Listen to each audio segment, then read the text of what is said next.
नमस्कार, मैं दिव्या। स्वागत है आपका आज के इस वीडियो में। आज के इस वीडियो में हम बात करेंगे बिहार के एक ऐसे जिले के बारे में जो अपने ऐतिहासिक और सामाजिक महत्व के लिए जाना जाता है।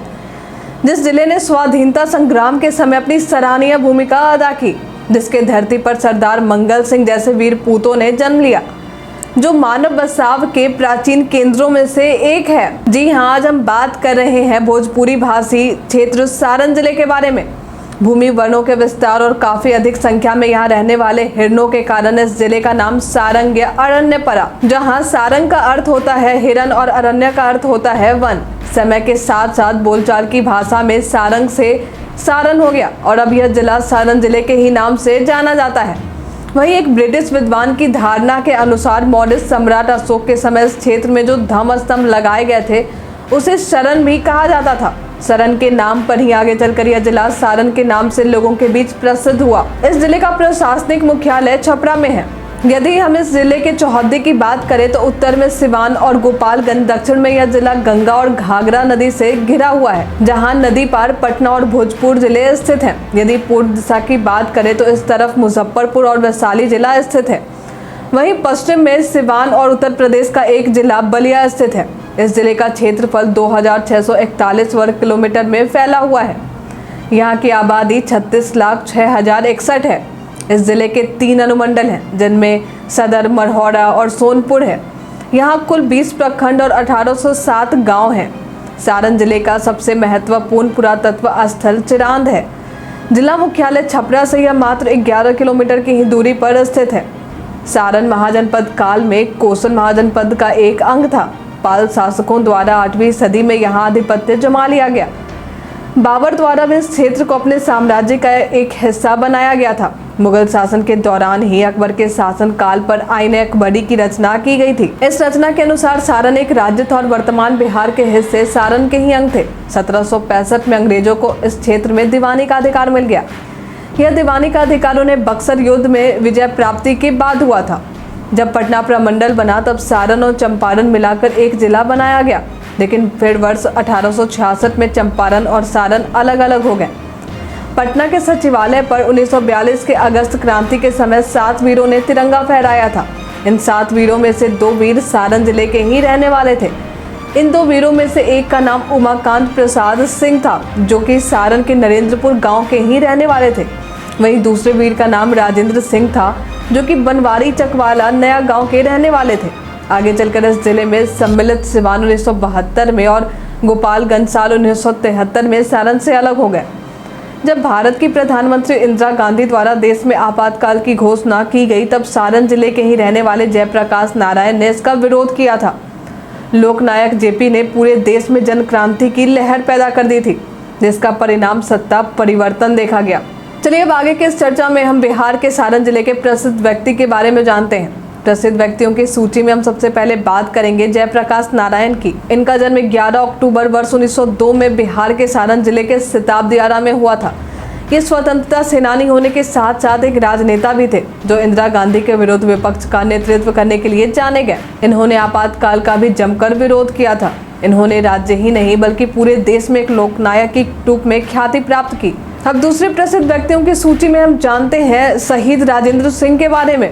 ये भी बिहार के सारण जिले के नया गांव के रहने वाले थे। महात्मा गांधी ने वर्ष 1942 में देश की आज़ादी के लिए अगस्त क्रांति का आह्वान शुरू किया था। इसी क्रांति के दौरान पटना के सचिवालय पर तिरंगा फहराने वालों में से एक क्रांतिकारी राजेंद्र सिंह भी शामिल थे। अब अंतिम में हम बात करते हैं उमाकांत प्रसाद सिंह के बारे में। ये भी पटना सचिवालय पर अगस्त क्रांति के समय झंडा फहराने वाले 7 शहीदों में से एक थे। उमाकांत शहीद हुए इन 7 वीरों में से एक होने के साथ साथ इनके नायक भी थे। इनका जन्म भी बिहार के सारण जिले के नरेंद्रपुर गांव में हुआ था। आइए अब अपने इस चर्चा में हम जानते हैं सारण जिले के मुख्यालय छपरा में सड़क, रेल और हवाई मार्ग के जरिए कैसे पहुंचा जा सके। तो अब अपने इस चर्चा में हम सबसे पहले बात करते हैं सड़क मार्ग की। बिहार के कई जिलों में इस जिले का सड़क मार्ग जुड़ा हुआ है, जिससे आप आसानी से इस जिले से बिहार के हर स्थान पर आसानी से जा सकते हैं। तो आइए अब हम जानते हैं राजधानी पटना से छपरा कैसे पहुंचे। पटना से छपरा जाने के लिए वाया गरखा मानपुर रोड के जरिए आप जा सकते हैं। यह सड़क आपको नया गांव, मोला, हंदिगवाड़ा, परसा, गरखा और मीरपुर जौरा होते हुए सारण के छपरा मुख्यालय तक ले जाएगी। इसकी दूरी 68.5 किलोमीटर तक में है, जिसे तय करने में लगभग 2 घंटे तक का समय लग सकता है। जानकारी के लिए बता दें कि जब भी आप सड़क मार्ग के जरिए सारण जा रहे हों और आपको BR04 नंबर प्लेट वाले वाहन दिखने लगे तो समझ जाइए कि आप सारण जिले में प्रवेश कर चुके हैं। यदि हम रेल मार्ग की बात करें तो सारण में छपरा जंक्शन मौजूद है। इस जंक्शन का स्टेशन कोड CPR है। छपरा जंक्शन के अलावा यहाँ छपरा ग्रामीण, छपरा कचहरी आदि स्टेशन भी मौजूद हैं, जिससे आप रेल मार्ग की यात्रा कर सकते हैं। यदि आप पटना से छपरा रेल मार्ग से आना चाहें तो कोई ट्रेन आपको नहीं मिलेगी। ट्रेन से छपरा आने के लिए आपको पाटलिपुत्र जंक्शन या हाजीपुर स्टेशन ऑटो, बस या निजी वाहन के जरिए आना होगा, जो पटना से कुछ ही दूरी पर स्थित है। जानकारी के लिए बता दें कि पाटलिपुत्र जंक्शन से आपको छपरा के लिए साप्ताहिक ट्रेनें ही मिलेंगी। वहीं यदि हम इस जिले के हवाई मार्ग की बात करें तो सारण जिले का सबसे नज़दीकी हवाई मार्ग पटना का लोकनायक जयप्रकाश नारायण एयरपोर्ट है। यहाँ भारत के कई मुख्य नगर और महानगर के लिए विमानें उड़ान भरती हैं और इस एयरपोर्ट पर लैंड करती हैं। फिर एयरपोर्ट से आपको कई गाड़ियाँ या ऑटो मिल जाएंगे, जो आपको पाटलिपुत्र जंक्शन या बस स्टैंड तक छोड़ देंगे। इसके अलावा आप निजी वाहन बुक करके भी आप सड़क मार्ग के जरिए सारण आ सकते हैं। आइए अब अपने आगे के इस चर्चा में हम जानते हैं सारण जिले के कृषि और अर्थव्यवस्था के बारे में। इस जिले में कृषि लोगों के आय का मुख्य स्रोत है, जो कि यहाँ के अर्थव्यवस्था में अपनी अहम भूमिका निभाता है। यहाँ धान, गेहूँ, मक्का, चना, मसूर, अलसी के बीज, तिल आदि की खेती की जाती है। बता दें कि यहाँ के किसान खेती के अलावा मत्स्य पालन, बकरी, मुर्गी और गाय पालन भी करते हैं। यहाँ के डेयरी उद्योग को सरकार द्वारा समग्र गव्य विकास योजना के जरिए बढ़ावा भी मिल रहा है, जो यहाँ के अर्थव्यवस्था में अपना अहम योगदान दे रहे हैं। सारण में बागवानी भी यहाँ के किसानों के आय का अच्छा स्रोत है। अब हम जानते हैं सारण जिले के पर्यटन के बारे में। यदि हम इस जिले में रुचि के स्थान की बात करें तो पर्यटन की सूची में हम सबसे पहले जानेंगे आमी मंदिर के बारे में। यह मंदिर सारण मुख्यालय छपरा से लगभग 37 किलोमीटर की दूरी पर और दिगवाड़ा स्टेशन के पास स्थित है।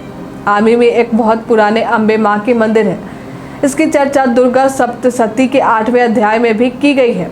मंदिर के अंदर ही एक गहरी कूप है। इस कूप का पानी कभी नहीं सूखता, न कभी भरता है। ऐसा कहा जाता है कि श्रद्धालु यहाँ दूर दूर से अपनी मनोकामना लेकर आते हैं और इस कूप में जल डालते हैं।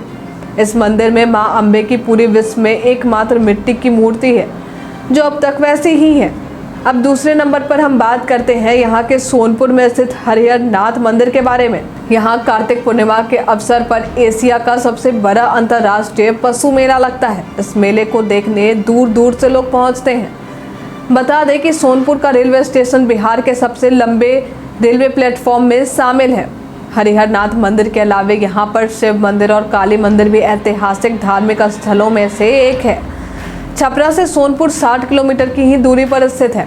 आप छपरा से सोनपुर रेलवे मार्ग के जरिए भी जा सकते हैं। छपरा मुख्यालय से 11 किलोमीटर दक्षिण पूर्व में स्थित टोरीगंज बाजार के पास घाघरा नदी के पास स्थित है। यहाँ पर खुदाई के समय 4000 साल पुरानी विकसित संस्कृति का पता चला था। खुदाई के समय यहाँ पाषाण युग की चीजें भी देखने को मिली थी। नई पाषाण युग के संस्कृति को पूरे भारत में सबसे पहले यहीं बताया गया था। अब हम बात करते हैं छपरा से 5 किलोमीटर की ही दूरी पर स्थित गौतम ऋषि आश्रम के बारे में। महाकाव्य रामायण में भी गौतम ऋषि का उल्लेख देखने को मिलता है। धार्मिक मान्यताओं के मुताबिक यहीं पर अहिल्या की शुद्धि हुई थी। इसके अलावा सारण जिले में ढोड आश्रम भी है, जो कि सारण के परसागढ़ के उत्तर में स्थित है। यहाँ पर पुरातात्विक महत्व की कई चीजें देखने को मिल जाएंगी। आज के इस वीडियो में फिलहाल इतना ही। उम्मीद करते हैं सारण से जुड़ी यह जानकारी आपको पसंद आई होगी। हमारे साथ बने रहने के लिए आपका धन्यवाद।